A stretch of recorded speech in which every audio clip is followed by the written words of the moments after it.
Welcome back to UBCCS 532W, Graduate Probabilistic Programming. I'm still Frank, and we're still having fun. So we've made it to another amazing checkpoint in the course. In some sense, the course is ready to get started now, which is kind of cool. So this is lecture 18, and we're going to start talking about amortized inference for the first time. What did we do last time? We did kind of a high-level overview of HOPPL evaluation, right? You're really only going to write one of them,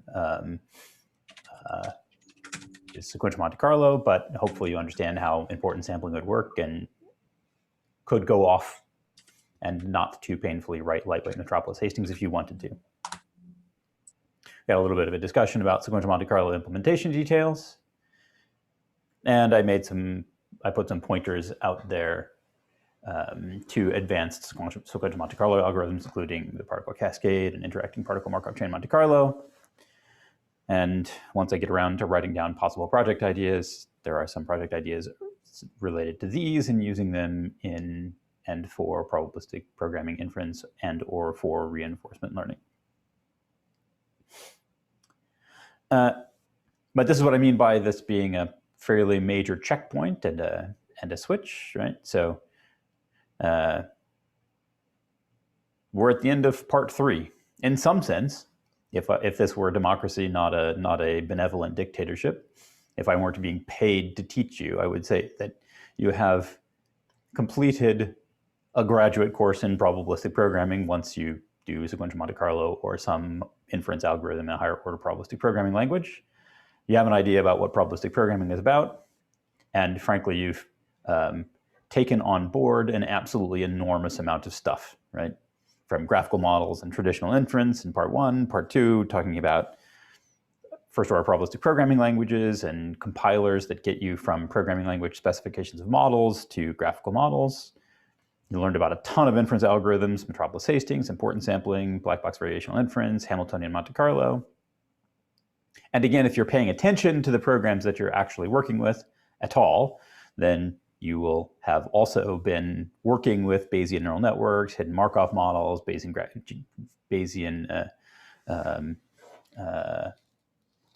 Gaussian mixture models, and so on and so forth. And what we've just gotten through now is the third part of the course where we've talked about using existing programming languages for model specification languages and the problems that come from doing this, in particular having to deal with unbounded recursion, branching on stochasticity, so on and so forth. And this has led us to consider what it means to do inference in a higher order probabilistic programming language. And over the last couple of days, we've talked about importance sampling, lightweight Metropolis Hastings, and sequential Monte Carlo. And you have, modulo the task that is due today, one last sort of traditional probabilistic programming task remaining, which is to implement a sequential Monte Carlo inference engine for the HOPPL.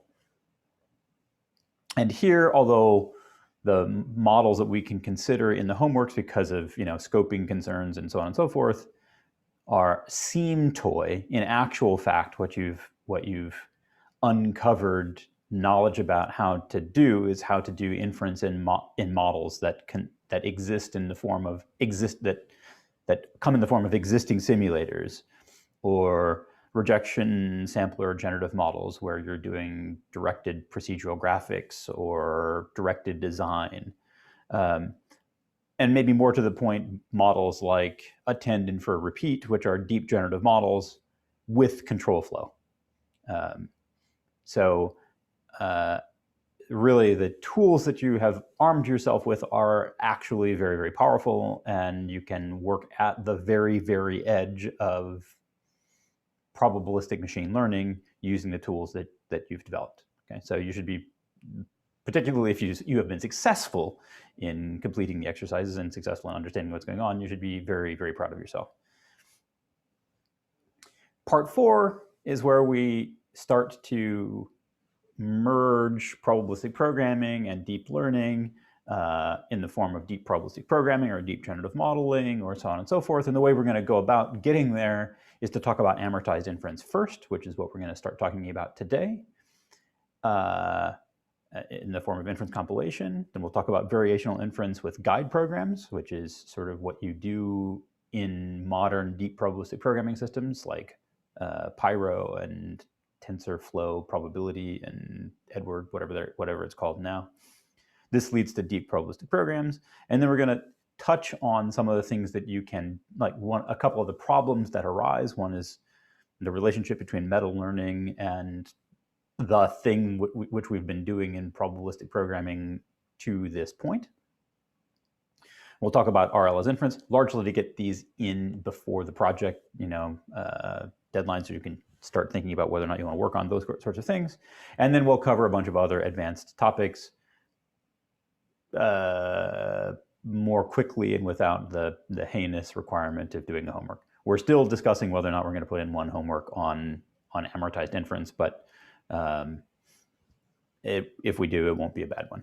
It'll be an easy one. So we'll talk, the other advanced topics will be sort of GANs and adversarially learned inference, which is the energy-based modeling approach to everything we've been talking about. Normalizing flows, which is complementary to everything we've been talking about in terms of being able to specify other mechanisms for specifying arbitrarily complex distributions. And then we'll talk about tighter variational bounds, effectively stressing their relationship to variational inference and looking more closely at the kinds of variational inference techniques that apply in the case of higher order probabilistic programs. But today, what we're going to do is we're going to talk about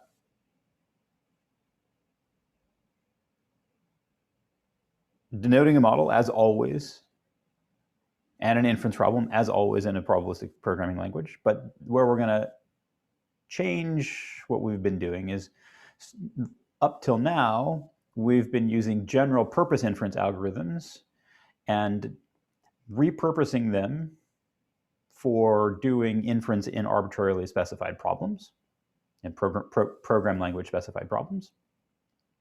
Here we're going to talk about ways to sort of what we would call amortized inference, right? So in other words, we want to be able to do some upfront computation. I've been calling it compilation for a little while for very specific reasons, but we want to compile for hours or days, depending on the problem, the number of GPUs or CPUs you have at your disposal. And what you get is a compilation artifact controller that enables fast repeated inference in the original model that is in some way compatible with asymptotically exact inference of the kind that we've been doing already.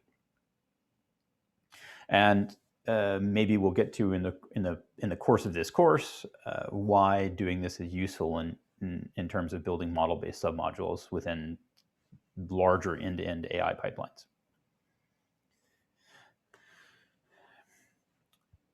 So in some sense, where we've gotten modulo the fact that you've very conveniently compiled to a differentiable backend language, Python with PyTorch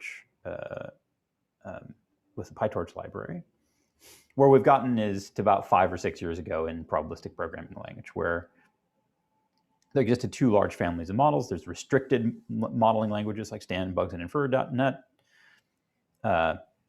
They had, they allowed you to write basically fixed computation graph models or graphical models. So it's very difficult to denote some models. Correspond to easier inference problems because they're in graphical model land. And then there are the unrestricted languages like Anglican, Web People, Venture, so on and so forth. You can write down anything you want, but definitely the inference problems are harder, which means that they're slower, so on and so forth. The main point is that all of these languages were all about fixed, trusted model or existing model one-shot inference. So I have a big model and I give you some data and I'm willing to wait for a long time to get an inference result. Okay.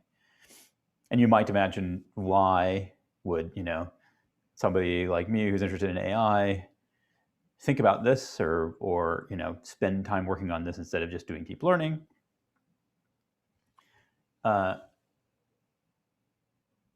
And that comes down to whether or not you believe there is uncertainty about the encoding of the world that we use for whatever purposes, planning or otherwise. Okay. And if we have to characterize that uncertainty, then we have a choice. We have to first be able to write down a model and denote it. And the second choice is, how do we characterize that uncertainty? And at the same time that deep learning was asserting itself as being capable for classification or other kinds of deep learning-y tasks, the connection to amortized inference also arose, and we started using all sorts of tools from deep learning, actually agreeing on terminology, which is that deep learning systems do inference. Okay, so when I talk about a neural network, I really talk about an inference network. But anyway, I digress.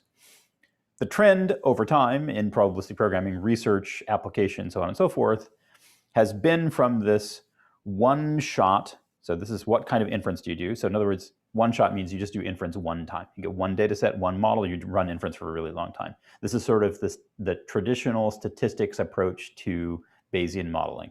You have a data set, it's like COVID reactions, so on and so forth. You have a generative model, blah, blah, blah, blah, and you want to know whether or not how many people are going to die in the general population. And you want to get that right. And you want to use all the data you possibly can and integrate over all the uncertainty there is in your model and in the data, if that makes any sense. So one-shot inference in a fully specified model. So in other words, somebody has taken the time, or scientists have gone out and said, these are the parameters of the model. We would like to do inference in this model, given data that we've collected in reality. Right? So that's sort of traditional probabilistic programming.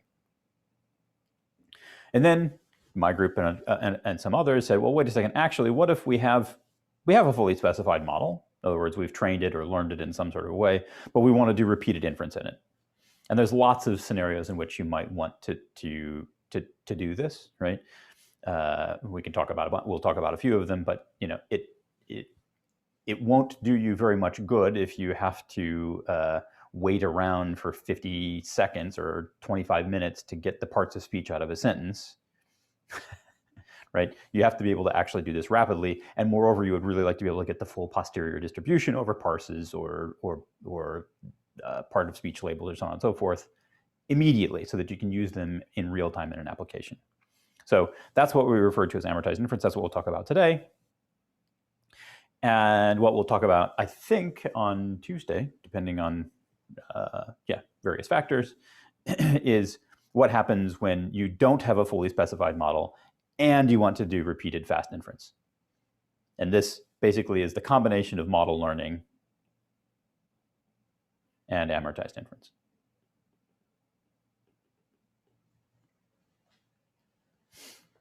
And what's funny is, for those of you many of you are in my group, right? For those of us who are in my group, this is sort of where we're at on a day in and day out basis, is over here. Okay. But in order to build the foundation such that all the work that we do and the things that we think about are well situated, I remain completely convinced that it's necessary to actually have gone through this. I mean, there's another way into this as well, which is just deep learning. But what deep learning is really doing is amortized inference in the generative model of the world. And if you need a model for whatever reason, like an RL, then you're in this space no matter which direction you come from. Can I ask a question for you, Marlon? Many of you will recognize this from the homeworks that you have. Were you going to ask a question, Brad?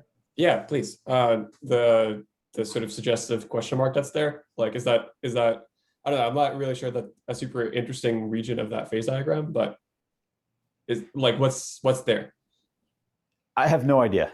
Okay. That's why I put a question there. Yeah, okay, fair. I think what's there is nonsensical, right? Like, you want to do one-shot inference in a model that you don't have. I think this is like the black hole of, there's probably some pseudo journal that you could Okay, no, that makes sense. I was just wondering if there was any more to that. And this is a slide that I used in a talk a while ago.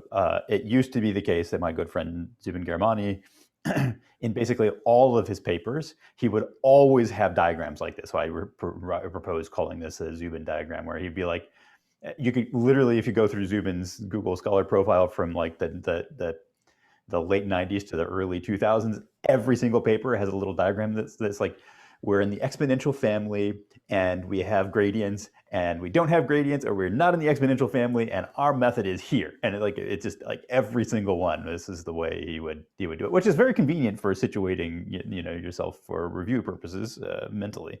But anyway, so I kid Zubin with that. He was in the audience when I gave the talk with that slide. Anyway, so there's problems. The problems with being up here in particular, or trying to do repeated inference in a fully specified model, is that Bayesian inference, I'm afraid that many of you at this point will be in the headspace that's like, why in God's name would we ever do Bayesian inference? Because it's really, really slow, right? All the inference algorithms that you're doing are just hideously, horribly non-performant in the AI sense, right? The only problem is that, well, we can get to it in just a second. So the problems with amortized inference, we're going to talk about them today, are like Bayesian inference is expensive, so how do we deal with that? And this is going to be amortized inference. And then there's a couple of other issues which we'll talk about briefly, like determining inference neural network structure is hard and writing models is hard. We will talk about this on Tuesday. Okay.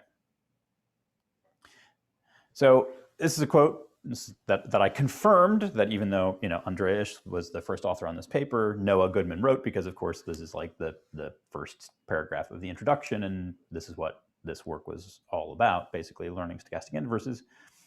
I'm going to read it because I think it's actually a perfect thing, so hang on. I did threaten at some point to give a lecture with a Southern accent, didn't I? Please. I think this might be the one slide to do it. It was either an English accent or a Southern accent, but just for the fun of it, I'll give it a shot. Please, if anybody has Southern relatives or is otherwise offended, please, trigger warning, cover your ears. Bayesian inference is computationally expensive. Even approximate sampling-based algorithms tend to take many iterations before they produce reasonable answers. In contrast, human recognition of words, objects, and scenes is extremely rapid, often taking only a few hundred milliseconds, only time enough for a single pass from perceptual evidence to deeper interpretation. Yet, human perception and cognition are often well described by probabilistic inference in complex models. How can we reconcile the speed of recognition with the expense of coherent probabilistic inference? How can we build systems for applications like robotics and medical diagnosis that exhibit similarly rapid performance at challenging inference tasks?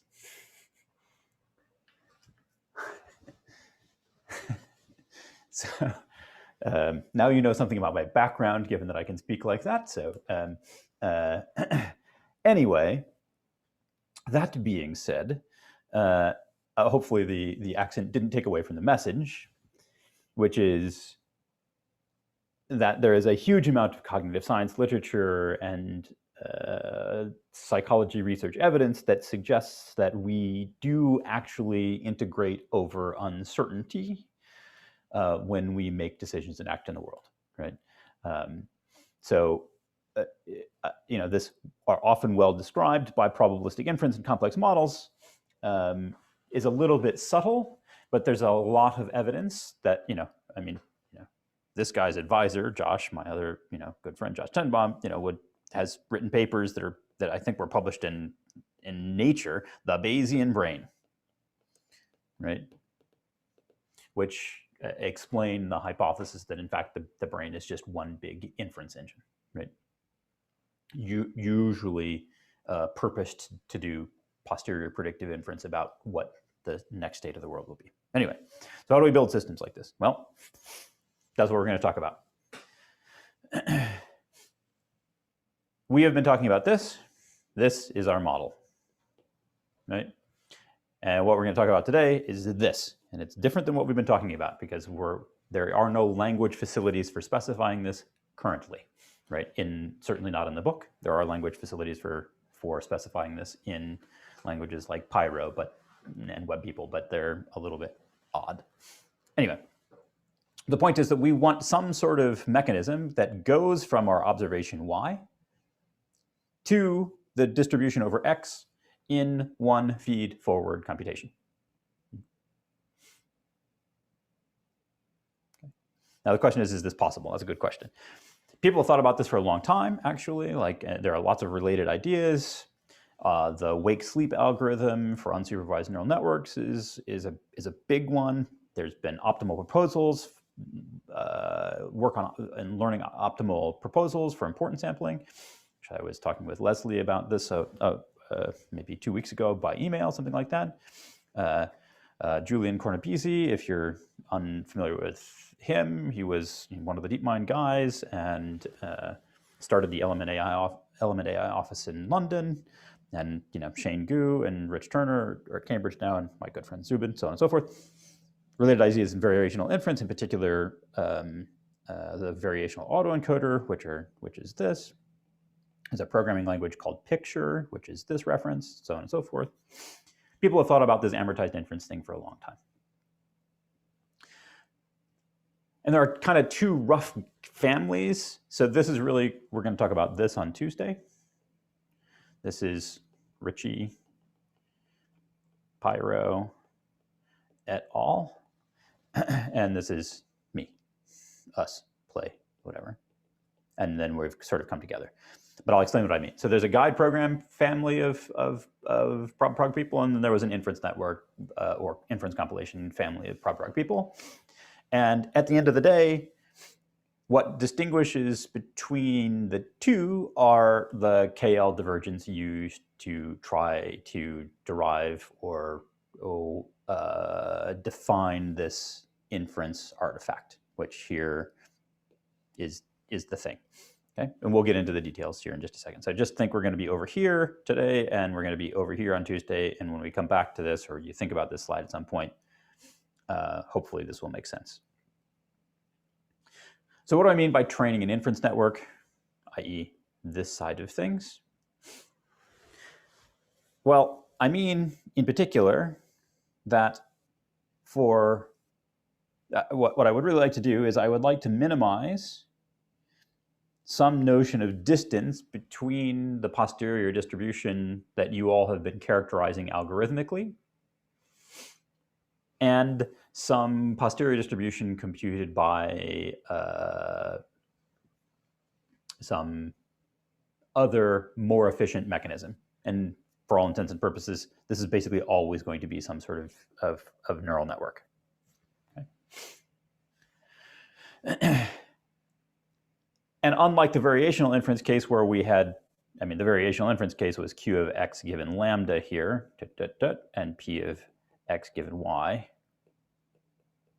This was the VI, or in particular BBVI case, right? We wanted to minimize that, and we maximized the elbow to minimize that.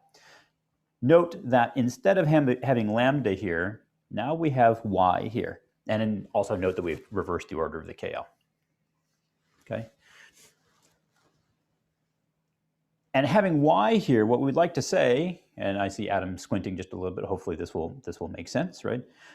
By having y here, what we're really saying is we want to impose some loss, and this loss will become sensible over the next several lectures. But right now it's just going to seem magical, where we say we want to minimize the scale divergence in expectation over any data anticipated by our model.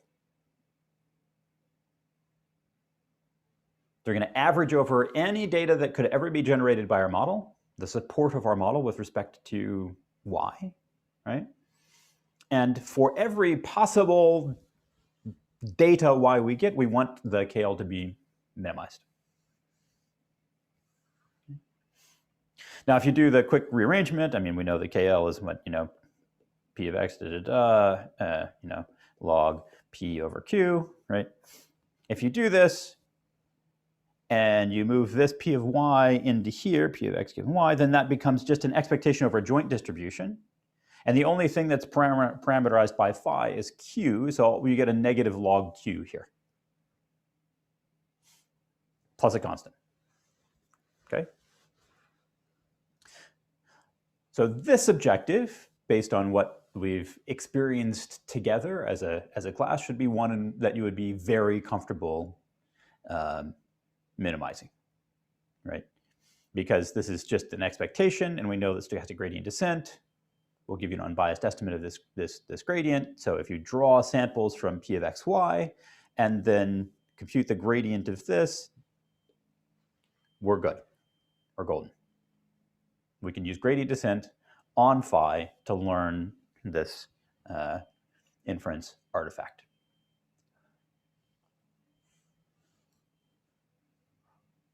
Okay? Cool. What questions should you ask right now?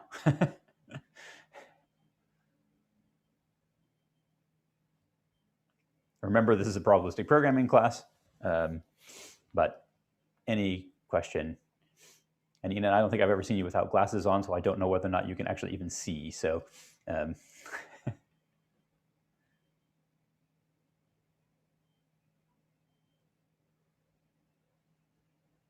it's easy, right? We're done. What do we need to do?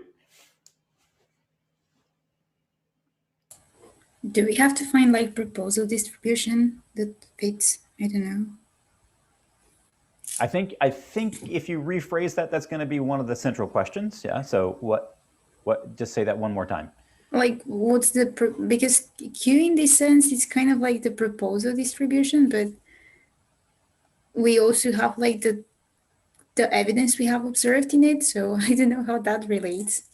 Like, how do you?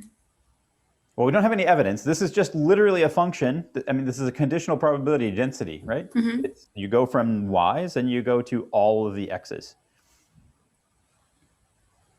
That's fine. Okay, so okay.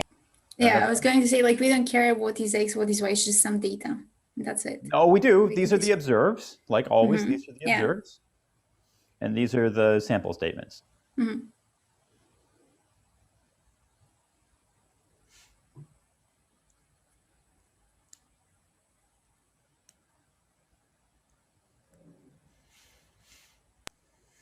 So we just need to come up with some differentiable Q that's flexible enough. A differentiable Q that is flexible enough. Yes, that's good. So what do you mean by flexible enough?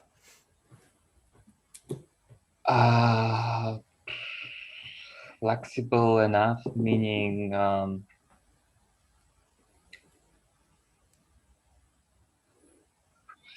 same support as P, for example. I mean, the part. Great. Okay, so that's good. So okay, so same support. This is great. Okay, so in the HOPPL context, that's not so bad, right? How do we do that in the HOPPL context?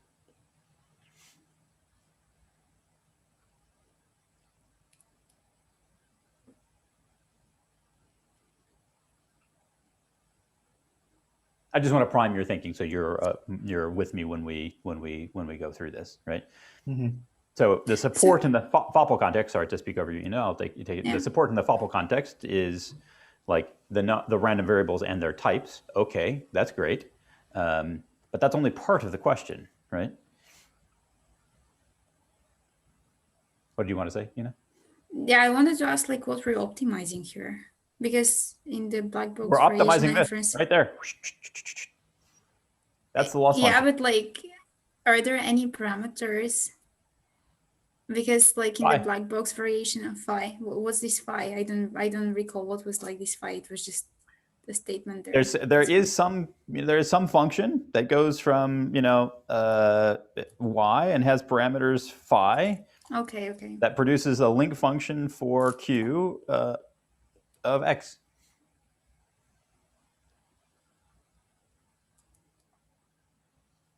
Is there like specific number of parameters we have, or this is like non-parametric? you can do whatever you want. That's what I want to say. So like the structure of Q, that's what I'm trying to get at. The structure of Q is totally undetermined.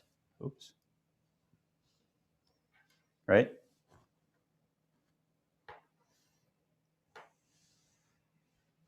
Okay. I mean, you could also argue about whether or not this is the correct notion of closeness between two distributions and yada, yada, yada. But the point is, like, really the big point in the Prob Prog context is that the structure of Q is really highly variable, right? Particularly in the HOPPL context.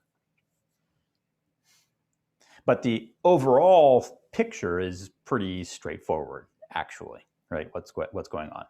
We have some probabilistic program, right? Unfortunately, my pen was low on charge, even though I spend most of my day charging my electronic devices. We have some probabilistic program, right? We certainly can generate training data from it. These are just XY pairs. And we have to come up with some neural net architecture for Q, which is parameterized by phi. That might not be so easy, but if we can do that, then we train by minimizing this loss, which really just looks like this. By the way, what does this look like? What loss does this look like? ABBI? No. I mean, no, actually, sorry. Like, just think of broader, like is the classical machine learning. Can I give an answer? Hey? Can I give an answer? Sure. You're maximizing the likelihood, right? Like you're maximizing the likelihood of the data points that you're observing. A conditional likelihood.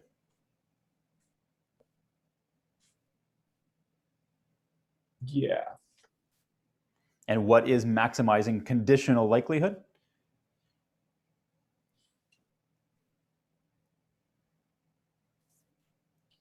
EM algorithm? Not unless there are latent variables. I like this is like totally. This is just regression. It's just classification. That's it.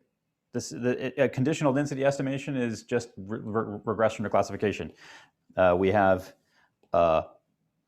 y's. Confusingly, the y's are going to be here. And for every point in y space, we're learning a distribution in x space from samples.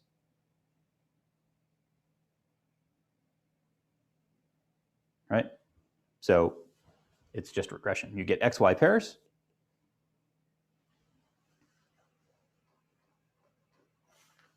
Right? And there is some probability function here, which would be the L2 norm or whatever the loss function that you normally use. And this is just regression / classification. Yeah. Everybody see that's kind of important, because another way of looking at what we're talking about is that we're just using synthetic data to train neural networks, which was all the rage for quite a long time and still is in some domains.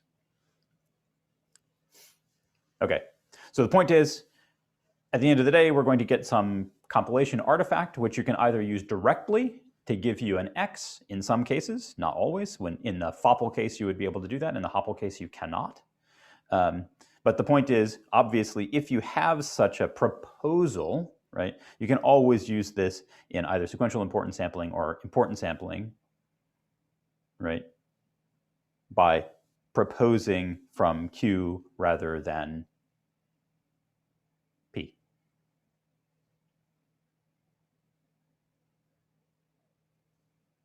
All good? Are you using a neural network just because it can learn to approximate any function, so it's just a good default choice? So this is a really good question, right?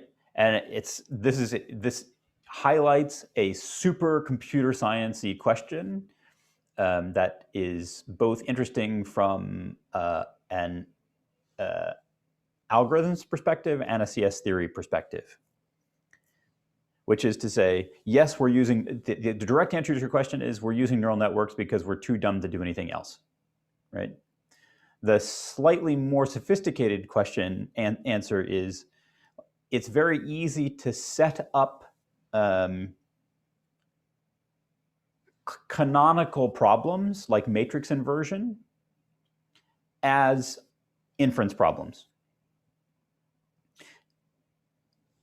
And the compilation artifact that you have here should either be an exact algorithm that applies in a subset of the possible inputs, in which case that the space in which you're doing a search over might be programs, not neural networks, right?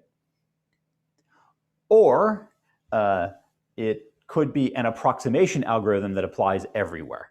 And again, that could be a search in the space of programs. The reality of deep learning, and the thing that's happened probably in the last 3 to 4 years in terms of really understanding what's going on in deep learning, is that stochastic gradient descent is a better programmer than you. I think one of the Krzyzewski or whatever Solzhenitsyn guys wrote a blog post to that effect, and that's really what we're discovering, right? It's certainly better at doing program induction than combinatorial optimization, unfortunately.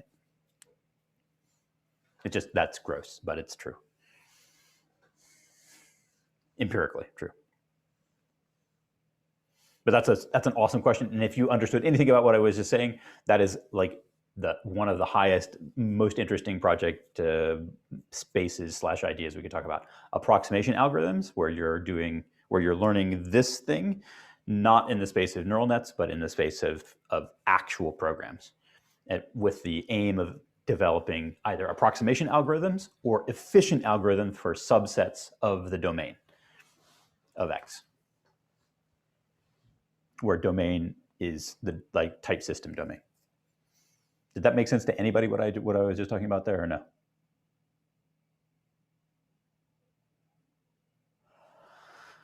I try. Anyway, okay. So let's first do graphical model inference in this sort of way, right?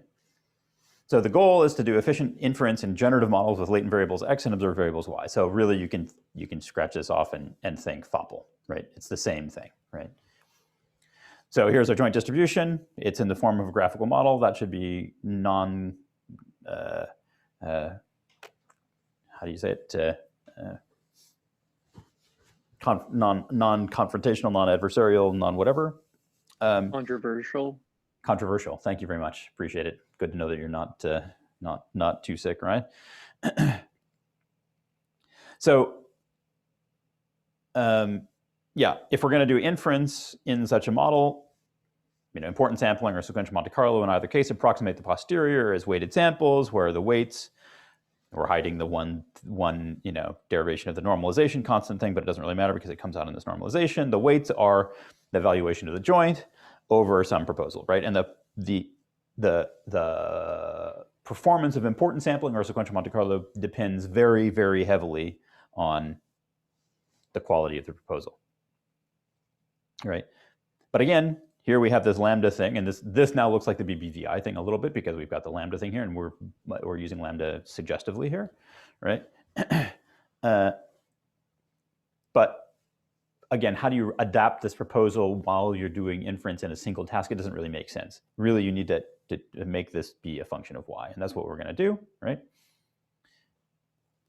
So for a single data set, we know that we want to minimize the KL between the target, which is the posterior distribution, and our approximating family, which is parameterized by lambda. I'm just redoing the same thing before, right? This is not the same as the standard KL, and I went over Toinon's figure. Toinon's figure was inspired by Tom Minka's figure, which actually talks about alpha divergences, where in the limit of various parameterizations of alpha divergences, you get the 2 KL directions. We're not going to go into the details of this, except to say that there is a spectrum of divergences in their behaviors, one of which is mode seeking, and the other of which is mass covering. So these are terms that you'll hear bandied about. And the KL that we're looking at up here is in the mass covering direction. It prefers to cover all the modes. This makes it compatible with importance sampling and asymptotically exact inference. Okay, fine. All right. So this is a single data set, but what we really want is, now this is where the lambdas and the etas and the y's should make sense, particularly to Ina if she can actually see without glasses. So we're saying that this parameter of this approximating distribution really should be produced by some neural network here. Well, it's psi parameterized by eta. Now we have eta parameters. Doesn't really matter. Eta, this was the same thing as phi before. It doesn't really matter. We want to minimize this KL divergence, averaged over all possible data sets. This is the posterior again, and this is our target, and this is just a reiteration of the same thing. Here's our loss. There's the KL divergence averaged over y. This is the thing that I did before, where I wrote out the KL divergence, including this. When you move this inside, it becomes a joint distribution. It's an expectation of a joint distribution, and the only thing that has the parameter that we're optimizing with respect to now eta is there. This is constant, so we don't have to worry about it. So now we have a tractable gradient. We can train the entire thing offline. And this appeared in inference networks for sequential Monte Carlo and graphical models, which Payman would have been a big fan of the announcement in 2014 in my group at Oxford when I said, I walked out to the 10 or 15 people sitting there and said, inference is dead. Long live inference, right? And I said, we no longer work on inference, slow inference algorithms. We're going to do this. Turns out that they're compatible, but that's a longer story.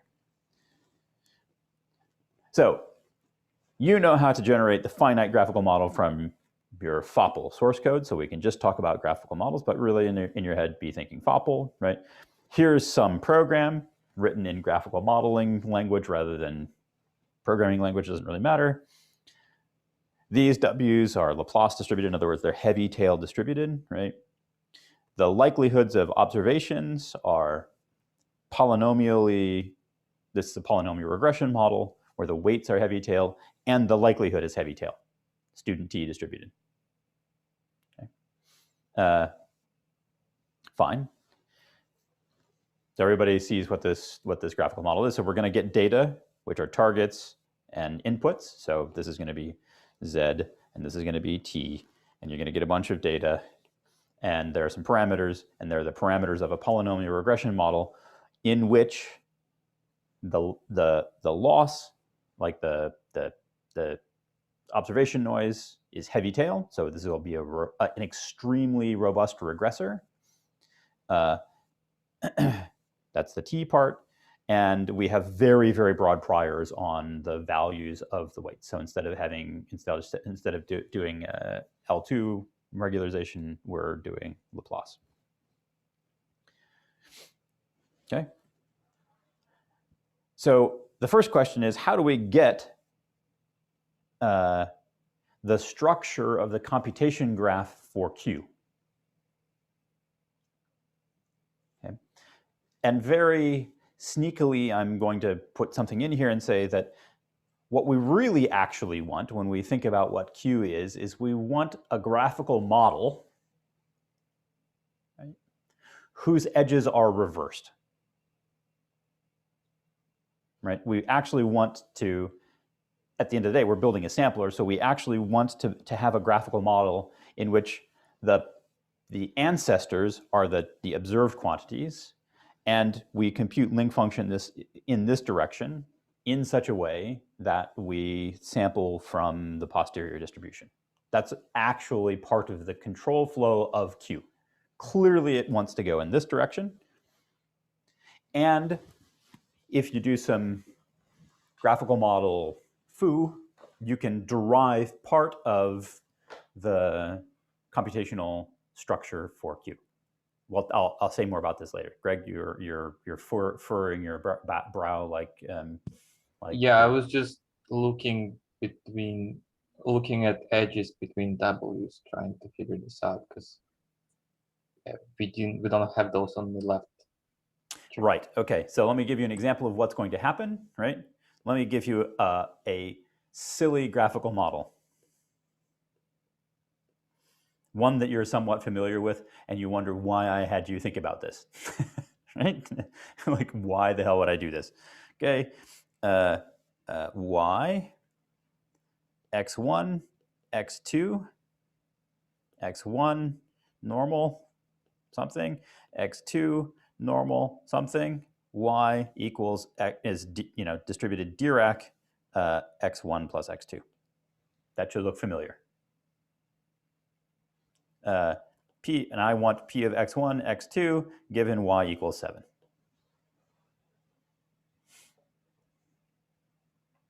Okay. What structure should I use? And this is where the approximate algorithms come in.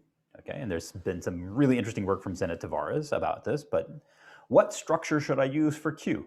What's the graphical structure for Q? Greg? Well, if we just invert the edges. Okay, let's and invert the edges. Yeah, and observe the y, then x1 and x2 will be independent, which is, yeah, not the case so good. here. Yeah. Okay. So this can go either way, but it's got to be there. All right. Right. So you really want to say, Q of x1, x2 given y is equal to, Q of x1 given y, and then Q of x2 given x1 and y. And one way to write this down, and it's it's questionable whether or not this is normal, but you could say that this is equal to normal x1 given y, just normal x1, excuse me, just like times Dirac y minus x1. That's a reason. Yeah, go ahead. Well, I'm sorry, maybe while we're talking about this, if you have this plate notation of the W's all causing the Z's and the T's, should at that point, like if you invert that, also the T's or the Z's be connected through the plates?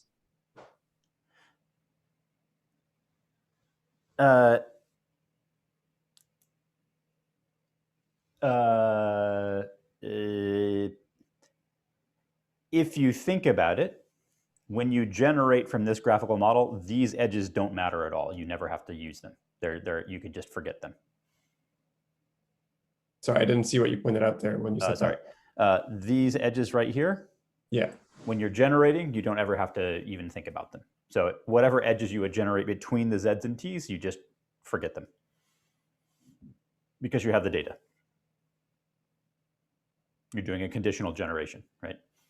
So I'm just thinking that if you're picking a set of W's and then you're generating the data with that, if you want to invert that, at that point, the data should somehow be like dependent on each other, right? Because you generated them with the same set of W's. Yes, in this direction, that's true. Yeah. So when you invert that, wouldn't you get like basically within the plate? So sort of like if you sort of stack out the plate, like it's set there, wouldn't they all be connected too? Yes, but what I'm saying is when you sample from something like that, you have all of these variables. Oh, I see. It doesn't matter because you already observed them. Yeah. Of course. Sorry. Yeah. Took me a while. No, that's totally great.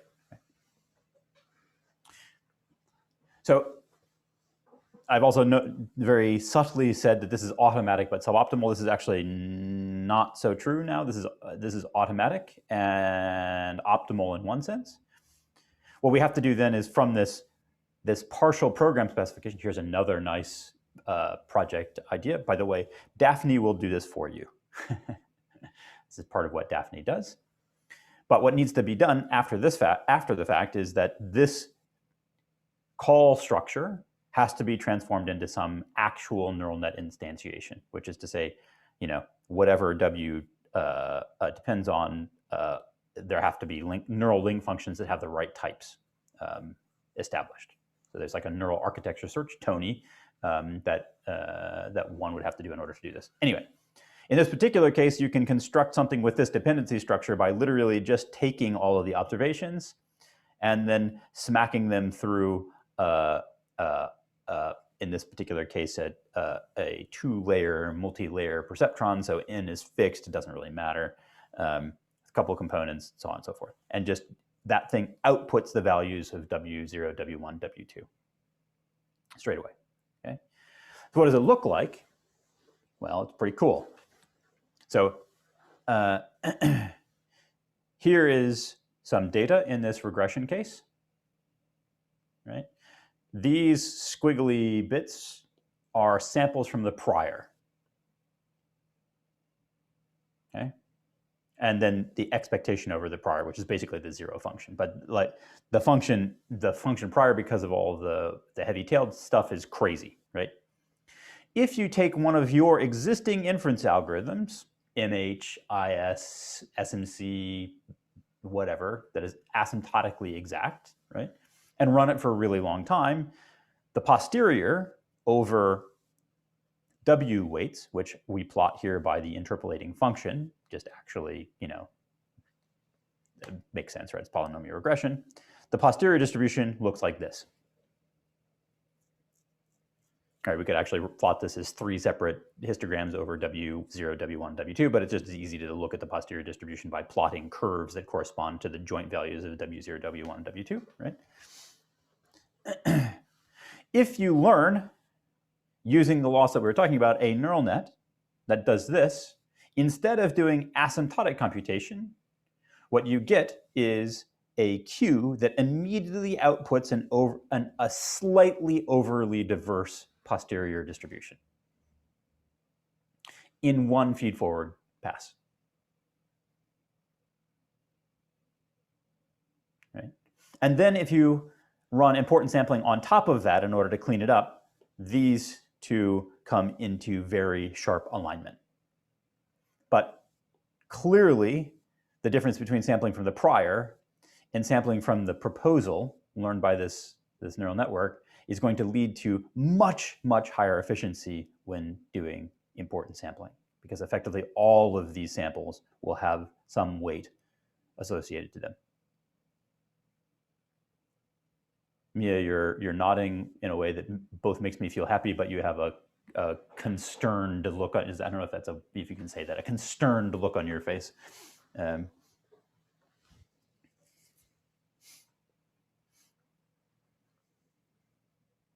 Make sense? Can I ask a question about the previous slide? Please, yeah. Yeah. So even when we are using neural network for the graphical model inversion, we still can't get the 7 problem right? Because I don't see any neural network actually proposing a value for x1 and x2 that like exactly equals to 7. And this gets to exactly Mia's question, right? So there's a hardness threshold, and this is like you know, I am unprepared. I'm trying to get Nick Harvey to work on this actually. Like as soon as we can talk in person again, this is the kind of person that should work on it, right? Like there's a hardness threshold of problem, which we know from inference. Inference will or will not work depending on the hardness of the problem. But clearly in this particular case, there exists a very simple inversion algorithm. Right, there's an algorithm that you can apply and get an exact representation of the inverse. So can we just have like an additional variable in the guide that determines the type of the proposal distribution, and we can set, you know, the other one to like Dirac maybe, and you can do 7 minus whatever x1 is. For sure. When you manually program the guide, of course you can do that. Why not? Well, okay, you can't, right? Because you need to be able to evaluate the density and have the density ratios actually match.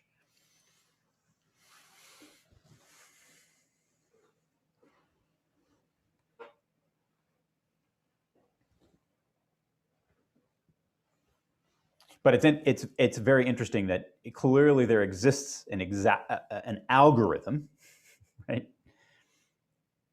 But actually learning this particular algorithm is very, very hard, right? It's a weird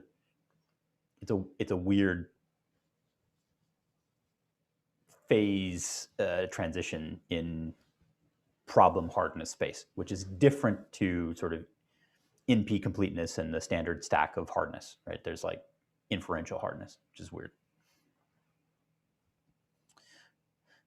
Dan Roy thinks about this a lot as well, if you know the name. Right?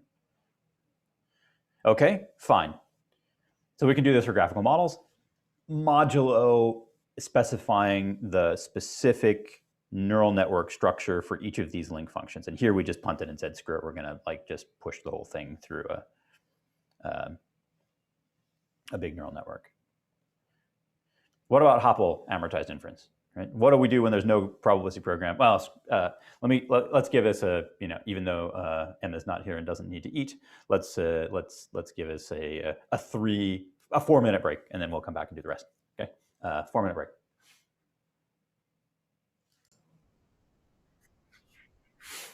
And we're back. So amortized inference. What do we do in the HOPPL case, right? That's what we have to think about now. What do we do when there's no probabilistic program or graphical model correspondence? We can't invert the graphical model we just talked about. And the structure of the inference network must match the generative model trace addresses at runtime. In other words, we're going to have to figure out what we need to propose while the simulator or program is running. There's a couple of ways of doing this, and I think I'll maybe say something about this later. But I want to show you something now just so you can think about it. The question of how do you get the random variables to align between the inference network and the probabilistic program has led to some very interesting language design considerations, one of which I suspect none of you have ever seen before. And I'll hopefully make sense out of this. One is manually programmed, and the one you haven't seen is probably commingling source code for the generative model and inference network. The one you have seen, if you've seen Pyro, is to require the user to ensure that addresses match. And then there's the automatic approach, which is PyProb, which uses a general but powerful regressor that dynamically generates required address values at runtime. Okay, so let me look at this came from the guide program community, but it could just as well have been used for us. So this is Web People. This paper here, relative to the rest of the course, if you don't, I have not released our chapter that's not done yet because it's not done, although you could probably read it and get something out of it. I highly recommend this. Daniel did really, really good work in this deep amortized inference for probabilistic programming. It has probably not gotten as much attention as it should have. It's the basis of Web People, but let's look at what's going on here, just in terms of aligning addresses for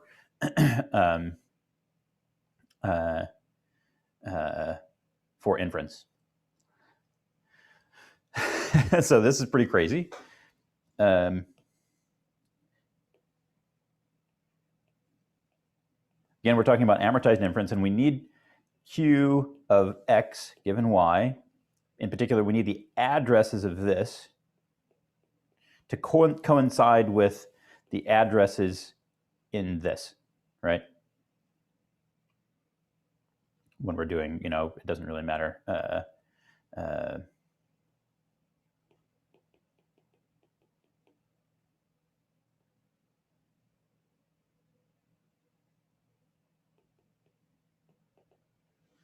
In order to evaluate this expression,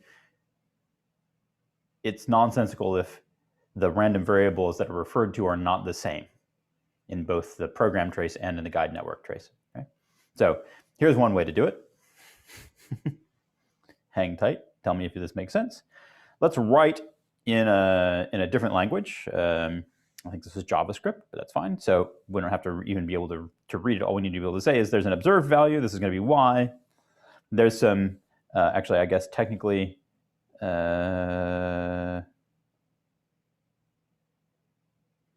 yes, this is actually part of the inference network as well. Sorry, I should have done that. So this should be in a blue box as well. And then there's a model, which is the same thing as one of our probabilistic programs. And the probabilistic program is incredibly straightforward. Probabilistic program says there is a variable x, and it's sampled from a Gaussian with mean 0 and standard deviation 1. So this is, what people design. And then we observe under a Gaussian distribution, parameterized by x, our value y. So that's our data, right? And we return x. You all should understand what this is. This is Gaussian unknown mean. We have a prior on the mean of the Gaussian. We observe a data item, and we want to know what the posterior on x is. So what is all this other blue stuff? So I'm going to call this orange stuff P. They're basically 3 lines of P. And there's one latent variable, x. But we need P and Q to align so that we can evaluate for instance, inf comp, or ultimately later amortized inference via guide programs or stochastic variational inference objective.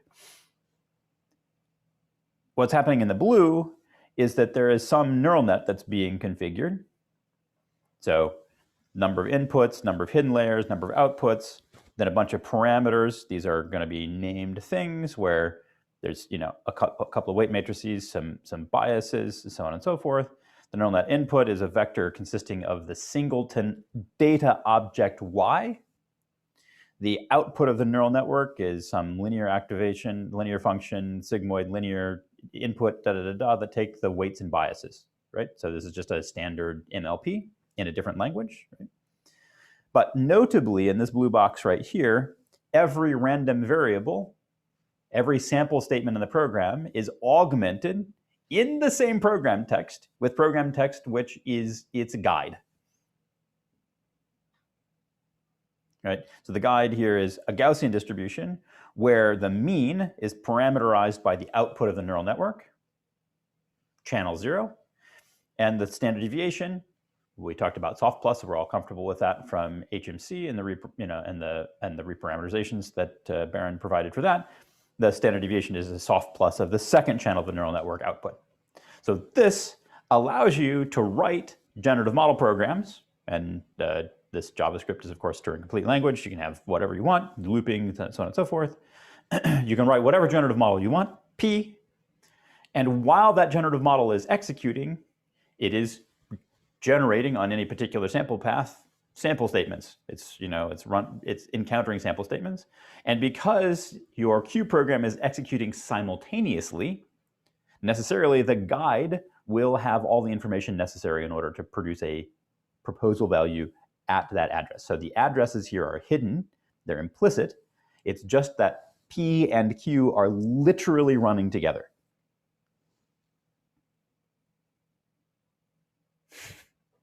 Okay.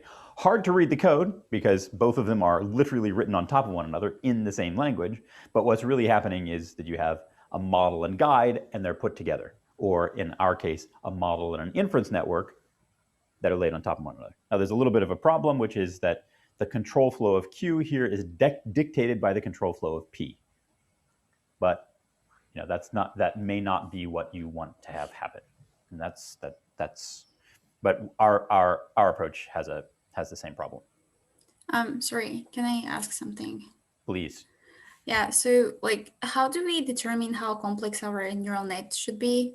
Like how many parameters? Is it always going to be relating to how we solve regression, or we might have more complex architectures? We don't know.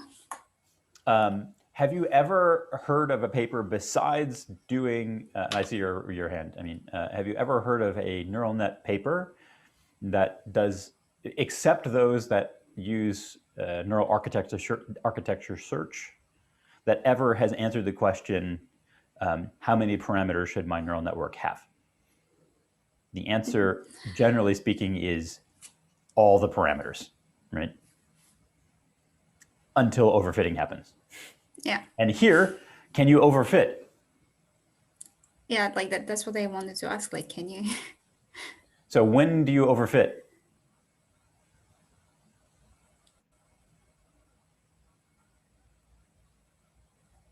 When you have a finite data source. Can you ever overfit when you have an infinite data source? I guess the answer is no. No. So here we're sampling from the models. We have an infinite data source, so you can't overfit, which is an interesting thing to think about as well. I mean, yeah. Do you mean that the blue part is the proposal for the orange part? Yes. And they're executed simultaneously. So you're actually proposing a neural network as the Gaussian unknown means answer, right?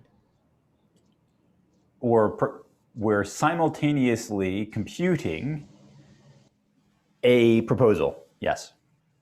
And there are a couple of ways that one could run this program. One could run this program, well, there's only one way to run this program. The program runs, and it simultaneously evaluates P and Q. But the computational graph of P and Q could be different, and probably should be different. They shouldn't go in the same order.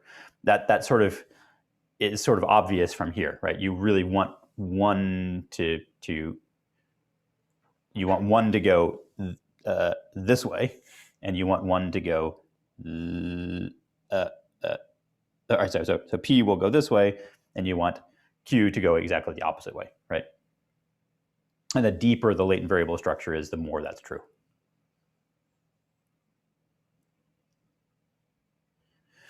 Okay, so that's that. But there's another way, right? That's language design. We won't worry too much about language design right now because this is still very much in flux and certainly not teachable because it's so in flux. We can talk about compiled sequential importance sampling, and notice this is not SMC for highly technical reasons, which are actually on my board, I think, which would be fun to talk about. So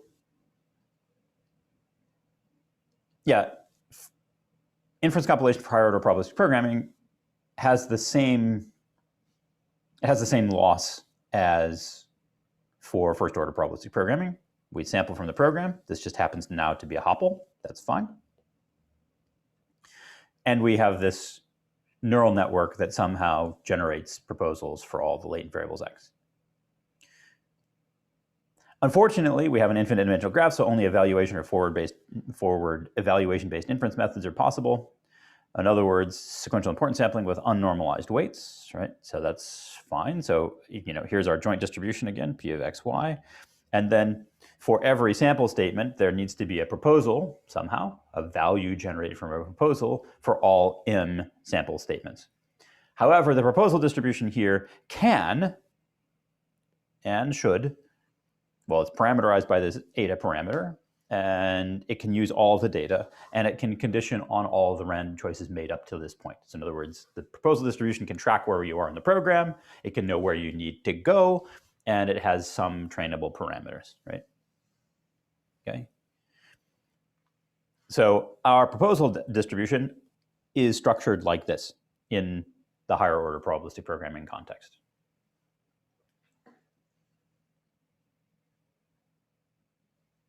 So this is just a sequence of proposals where you're tracking where you are in the program via X. You know all the observers for the entire sequence of the program, and it has some trainable parameters.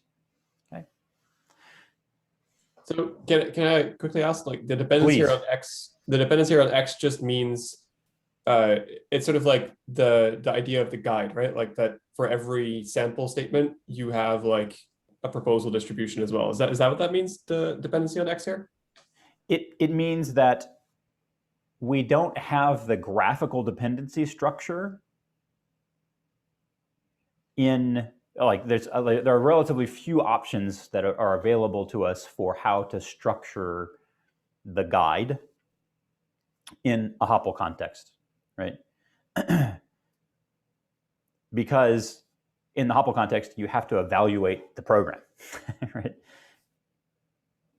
So the maximum information that you could use in Q is this. Now, are all of the dependencies on the previous latent values of X necessarily there in the graphical model or in the inverse graphical model? Not necessarily. But we have no way of resolving that because we can't unroll the thing into a graphical model in the first place. Yeah, okay, and you're doing a lot better here than just saying like, oh, I have no notion of what happened in the past, and I'm just gonna sort of do a mean field thing for every time I come across X. I'm gonna just add log Q to the posterior, or sorry, to the probability, and that's so it. yeah, you could drop this and just say address, right? Yeah. Forget where I am in the program execution trace. I don't care. I hit an address and I do something.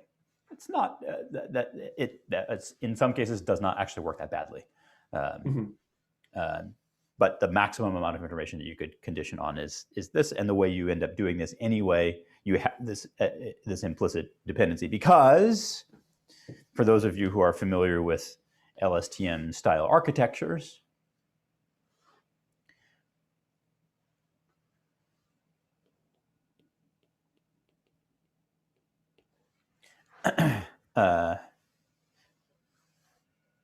what you can do for Q is indeed do an LSTM style thing where you embed the observation and then you pass, then you generate basically, it's there's going to be an example of this in just a second, but at a hand wavy level, you generate the first latent variable x1, the nth sample of that. You pass that back in, that gives you your x dependence. You have your y dependence from here. You generate the next x, and so on and so forth. Done, right? Okay. And you can certainly train this because you get pairs of x, y's. So you have a sequence of x's, you have a y, and now you can compute a loss through this entire architecture, which gives you a dependency structure that looks exactly like this. Okay. Now there are a couple of little gotchas here. Namely, I've hidden the addressing thing, because when we talk about this more generally, but like people have no idea what addresses are. But clearly, this sequence of x's has to come from somewhere, right? There is actually a notion of what type this random variable is, what address it corresponds to, so on and so forth. Okay. So what actually happens is something like this. So here's a Python front-end language for generating random for solving CAPTCHA. Okay, so here's the generative model. There's a letters vector. Num letters is a sample from Poisson 6, so there's going to be some unbounded number of letters. Then we loop over the number of letters that actually were generated. We sample a letter uniformly from our vocabulary. Then we render the letters through whatever CAPTCHA mechanism there is, noting that this would be a learnable component of a model if we wanted to do model learning, but let's presume that we have access to the CAPTCHA generating software, or we have written our own version of it that well describes the CAPTCHA style. And then we observe, and here I'm being very, very hand-wavy, we observe some sort of ABC likelihood that relates the rendered letters to the observed CAPTCHAs, and we ask for the posterior distribution of the letters. Okay. So now we're 3 or 4 years ago, and this has been quite usefully utilized. So there's this Inference Compilation of Universal Probabilistic Programming paper, also related to the probabilistic programming language called PyProb. And what happens in PyProb is this is the observed CAPTCHA here. It gets embedded by some observation embedder. That's basically, this is y, right? This observation embedding is then carried along in Q. This entire thing is Q. And what happens is P, which is up here, is run. And the first thing that happens after starting the program is that a sample statement is encountered. We know its address. we know its type and we know its arguments, right? But we know that num_letters is a random variable, so we want to actually propose something different for num_letters given this, which might in this particular case be 6. So we have no previous samples. We have an address, and you know this addressing transformation because we've both provided the code and you have it in your homeworks. The address here is actually 2 addresses. This is a different addressing scheme, so there's an instance counter as well. It doesn't really matter. And we know the type of the proposal distribution for this particular address. Okay. So in other words, there will be a dictionary that looks up for Poisson, a corresponding type for the proposal that has the same support. And here we're just saying uniform discrete over some bounded space. So we're going to actually learn an under approximation to the program. So we shove that through an LSTM layer. We have a proposal layer. And now we have a polymorphic proposal that is type dependent. So there's going to be a layer attached here that's different for every address. Okay. And this is where the neural netty stuff gets a little bit nutty. But it's what happens, okay? Fine. Then the value from the sample gets shoved back in and embedded as part of, embedded using a type-specific embedder. That gets put into the input to the LSTM, which also includes the address code for the new address, right? So there's going to be some sequence of addresses generated here, right? And again, we have a proposal type for the distribution type that's been handed to us. Okay? This gets shoved back through the LSTM.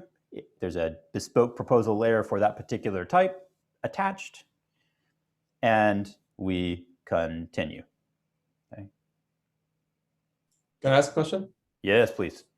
So in practice, like, does that mean that you go through the whole program at first, sort of collect all the sample statements, and for every one of the sample statements define a valid proposal distribution that you then set on top of your neural net as sort of a head that you can sample from when you encounter that address? Or so the way PyProb works, so there's a couple of ways you could implement this. One is that you could like generate a whole crap ton of data and then analyze the data and pick. PyProb is a generic implementation that can either work in batch data mode or in online mode. So it actually actively just runs the program over and over and over again. And there is a pretty sophisticated map between whatever these distribution types are and what these things are. So the nice thing is you know the domain, and so long as you, so like this is the choice of uniform for Poisson was stupid on the first slide. I should have just literally had, I mean, I don't know, some slide where I fixed this. This would be Poisson under normal circumstances. Mm-hmm. Actually, it would almost certainly be a mixture of Poisson. But that's another story. So it's generic and it operates online so that you have an infinite stream of data so that it's actually asymptotically correct. Can I also ask a question? Please. So, like, I know Will had a paper on using attention with inference compilation, like 2 years ago or something, right? But can't you literally just use a transformer for this entire model? Not so straightforwardly,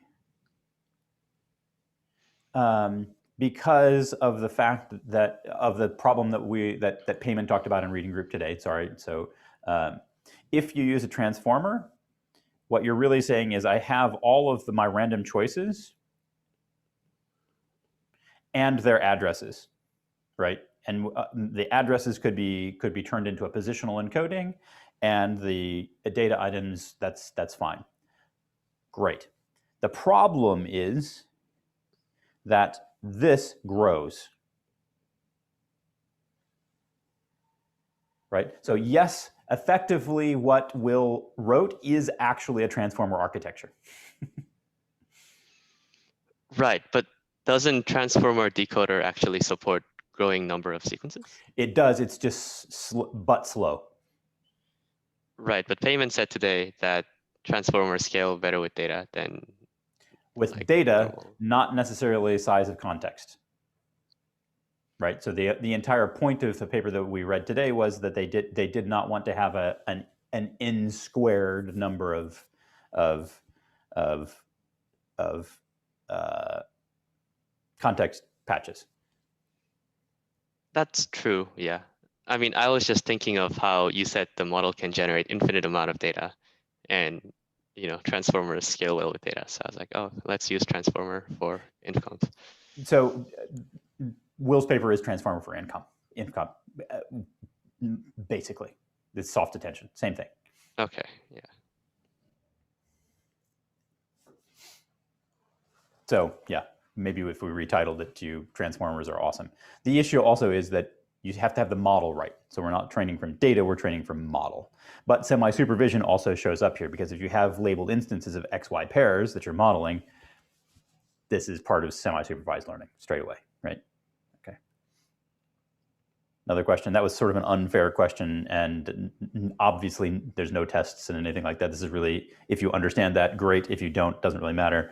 And if you do and you get excited about a project in this space, go read Will Harvey, Andreas Monk, and my paper on attention for inference compilation, which basically uses a transformer architecture to instead of an LSTM style architecture, which means that the dependency structure in X is learned automatically and there's less forgetting.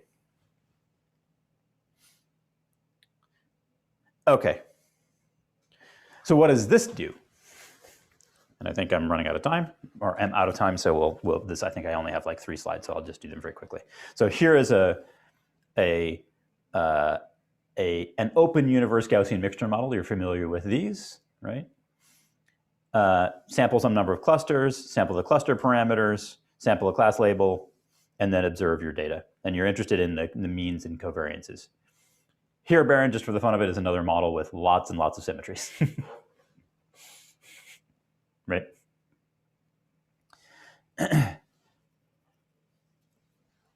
So the main takeaway from this is if you run this through PyProb or use inference compilation for this,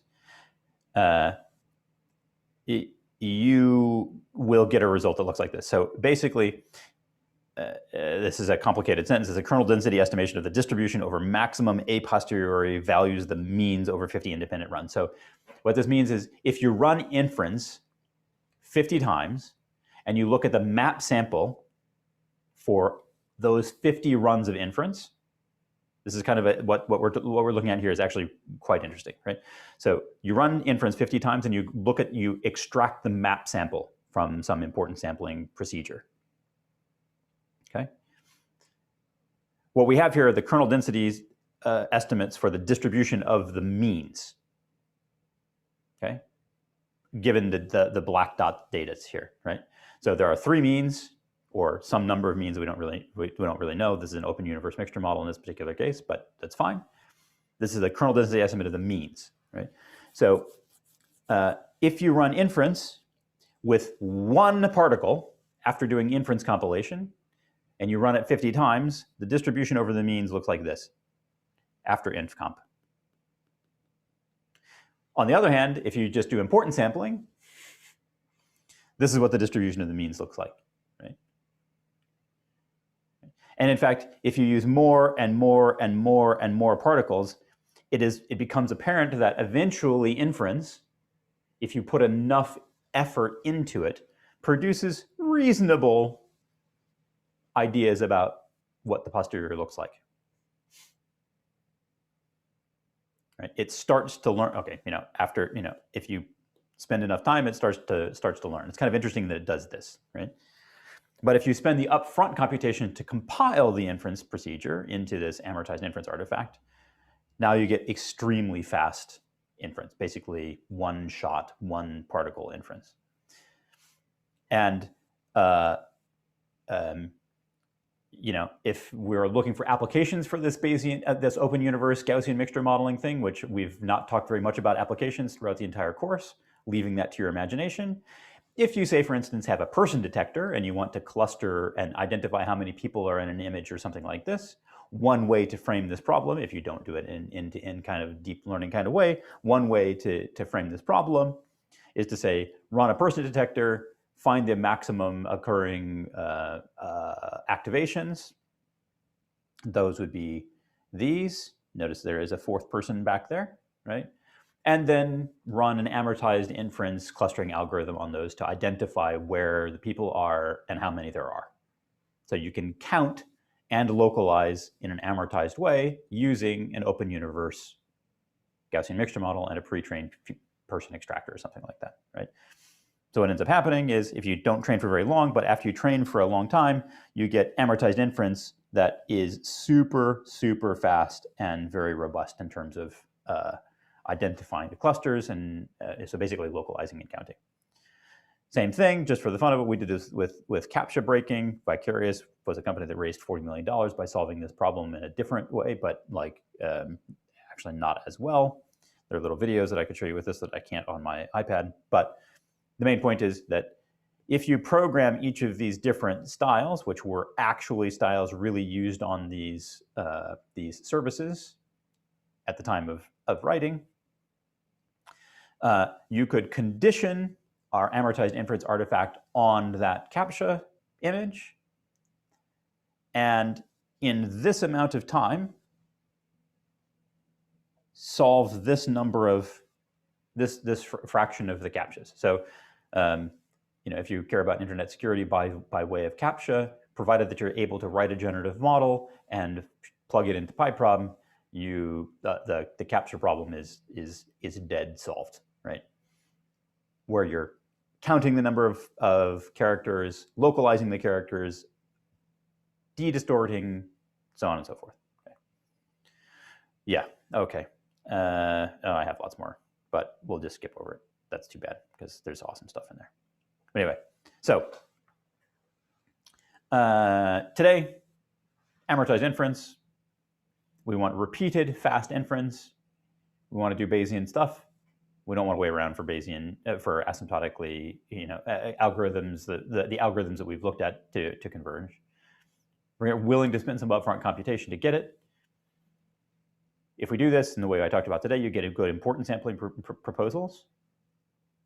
I didn't actually cover something that's very important, and maybe I'll say a few words about that tomorrow or on Tuesday, hopefully, maybe, or if you want, I can stay a little bit longer and talk about it for those who are interested. The inverse, part of the inverse structure of the proposal distribution can be derived from the generative graphical model structure. And what we're going to go to next is model learning. So to complete that Zubin diagram and get in the bottom right-hand corner where we say we have a bunch of data, we want to do fast amortized inference, but actually we also need to learn bits of the model. In this particular case, if you think in a CAPTCHA generating case, you might think, can we learn the generative model as well? But that's it for today, unless some of you want me to stick around and I can spend a little bit talking about this. So I think it's 3 slides on this, something like that. But somebody would have to ask a question, and that would mean somebody would have to care, and that would mean that somebody would have to be done with their homework. So. Can I ask a question about something else? About what you showed earlier? So basically in that slide where you showed the open universe picture model, like how much upfront computation do you have to pay, and like how does that compare to those numbers?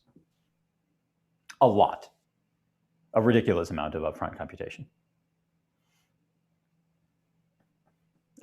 You know, in this particular case, I mean, not, you know, on modern GPUs and with modern neural networks, you know, what do you mean? You have to train for 3 hours. Who cares? Not a big deal, right? Mm-hmm. But the bigger and the badder. So there's a couple of things that I didn't talk about. Like the big thing that we did with this is, and this is for you as a physicist, this is what, you know, the big thing that we did with this, and the main proof point for the whole field of probabilistic programming right now is our control of the Sherpa simulator for the standard model of physics.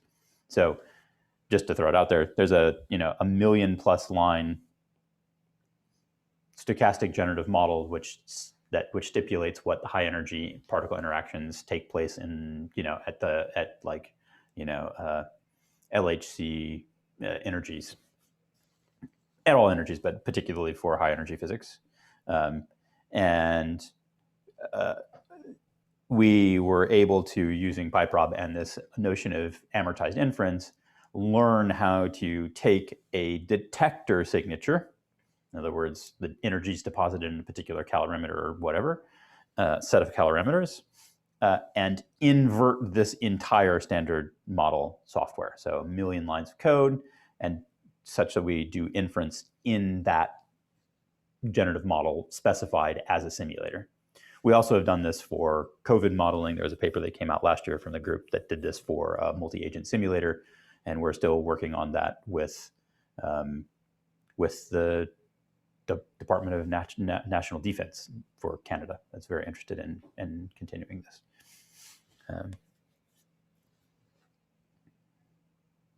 Yeah, so PyProb, check it out. The documentation on it is terrible, but that doesn't mean it's not awesome. Yeah. Other questions?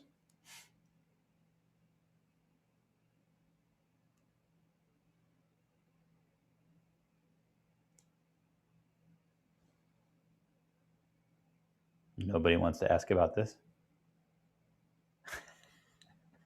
I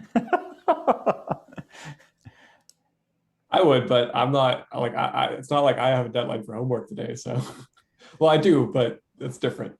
Yeah, exactly.